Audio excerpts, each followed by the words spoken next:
All right, everybody, welcome back to the channel. This is Robert Smirking Gun Reviews. We are back to the end of the Romanovs. It is called The One Who Holds, The One That Holds Everything. It's also the one that has a Friends title. So full spoilers if you haven't seen the episode. So here we are at the end. And like all the episodes, it's really well acted, really well produced. But if it wasn't for the ending of this episode, I really would have just kind of been a forgettable episode for me, because I just can't relate to it. There are themes that are universal in this, but again, the main character I can't relate to. There are things about just being a human that we can all relate to, but I thought it was really clever that they used like a transgender story where that person can now be somebody that nobody knows and is able to do what they do by the end of the episode. And like a lot of like the whole show, it's about identity. And so that's a main component of this is who are you? And we see that this person, Simon, who becomes Candace by the end, they're on their own journey. And in between, there's this kind of very almost modern, kind of like Snow White story going on here, where that's what I kind of relate to it, is, the mother and the father, have a kid, and the father begins to have an affair with the younger, pretty, girl who all of a sudden the mother suddenly dies in this fire, and it's left, so the kids there, they shove him off to boarding school. This girl kills his mother. And I hope I said spoilers, but the girl set the fire up. We all know it's clear during this episode she murdered, and maybe he went to the pub as an alibi. I don't know, but there was a fire set. She was there. We know it was her, and so now she's moved in to his house. She's taken over. Kind of like Cinderella too, a little bit. Where the stepmother. The evil stepmother moves in, moves you out, or puts you in a lower place. Basically takes everything. They wanted it. They did some terrible stuff and they took it. And now this guy is, they say he's blaming all his problems on them and everything. And it all stems from the fact that he just doesn't tell anybody about what happened. But it appears to be no investigation was done to check things out, and because he never said anything about the affair, that he knew about the affair and all this stuff, that these things happen. So there's probably this tremendous amount of guilt carried by Simon. And then as he gets older and he moves on, he tries to move on, he finds love, but again he's in the same kind of situation where the person that he loves is betraying himself. He's still living in the closet and marrying a woman when he's clearly not straight at all. It's just easier for him to, at the times that this was taking place, for him to stay in the closet. And so he sees another woman take the thing, or in this case it's a person that he wants. And so throughout his life, Simon is just kind of betrayed by the people that are supposed to care about him. And while that's all universal, there's just still a part of it that just I can't quite relate to, and that's the transgender part. And look, I don't even feel right sometimes, talking about this being a straight white male in this country. Not to say that we're persecuted or anything. We're not. It's just I don't like to presume to understand the life of somebody that's going through what Simon's going through in this episode. I'm not going to try to even give any real in-depth opinion on it, because it's not, I don't live that life. That's not my situation. I can understand the universal aspects of the story, though.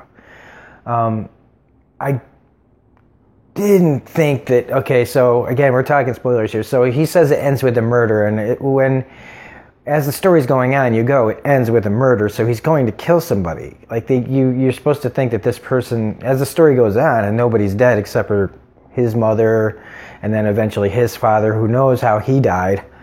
I think they said it was cancer, though, so, but in the end, when he goes to get his mother's earrings, and you see that it's the guy that's on the train is his stepmother's son, his half-brother, you go, okay, I figured it out. Like, she poisoned him. Before they get to that part, you know that that's the murder they're talking about. And to me, that just felt like he's killing his half-brother to get revenge on his stepmother, because she's just an old lady.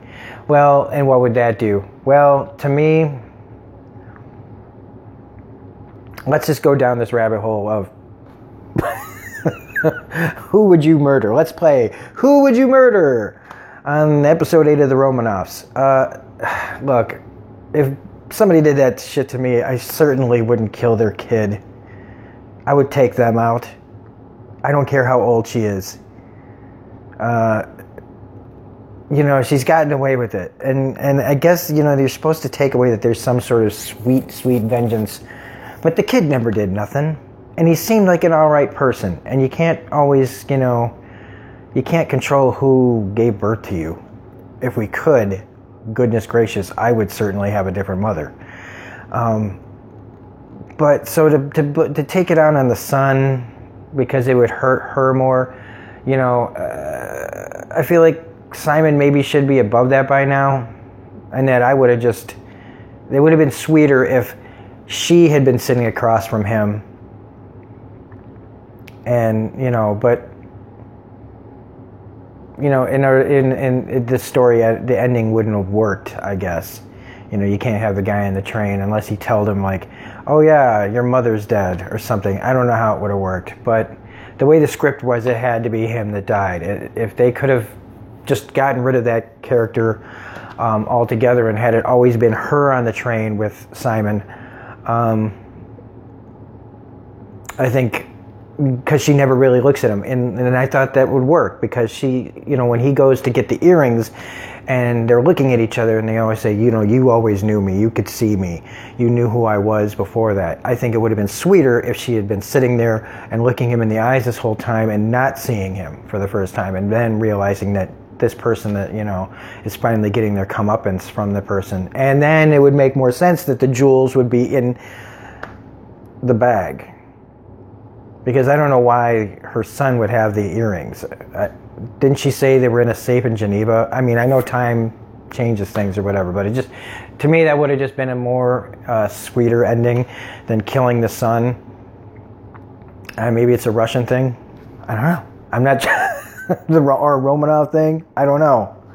But like I said, it is really the main actor here. I don't know his name, but he does a really, really fantastic job. And this is an interesting transgender story. Unfortunately, like I said, I don't relate to it because it's just too. I can't get there. I would like to. Like I said, I don't have any problem with anybody being transgender. Live your truth, or whatever people say. And it is nice that he was able to put that in, that Weiner was able to put this kind of story in there, because we need stories like this. I think it's important. I mean, to maybe not to turn them into a murderer at the end, but, some people say that might hurt the community, like, oh, they can be secretive and kill people without anybody knowing because they can always be more than one person. I just take it as a kind of cool ending, like a cool Hitchcockian ending, but whatever, I digress. But because of the ending, this is still pretty good, because it is sweet to have her walk off the train past her, waiting for her son, who clearly she loves, and it will hurt quite a bit to find out that he was poisoned on the train, and that if they find out he was poisoned, she'll know who did it, and they won't be able to find her because she's completely disappeared. So it's kind of like the perfect crime, almost. But Anyway, that's about it. I wish I had more to say. I mean, I hope this series as in a whole has just left me kind of wanting more. It made me wish that these characters and stories were more, like a few of these stories I wished were longer, or even more episodes about some of these people, because I find their characters really interesting. But this is a nice little experiment that Weiner tried. I don't know if there will be a second season. It'd be interesting if they can just continue to do it and make it different, and like he did every episode. It was all different, all unique. So I don't know. That's about it. I got nothing else for this. It wasn't my favorite episode, but it's not one of my least favorite either. So anyway, if you liked this review, please hit the comment. If you like this video, please hit the like button, comment, share, subscribe, comment. Let me know, because I mean, this is going to be that video where I'm going to rely more on what you guys think of the video. I want to hear what you all think about this episode, because it was a little hard for me to come up with things to talk about that I could feel like I could really be honest about, without feeling like I was going to hurt, like, I don't know. I didn't want to like draw a line in the sand politically about what I feel about what's going on in this episode. So anyway, this is Robin Smirky Again Review saying thanks for watching. Thanks for all the wow, I can't talk today. Thanks for all the support, and we will see you on the next video. Bye.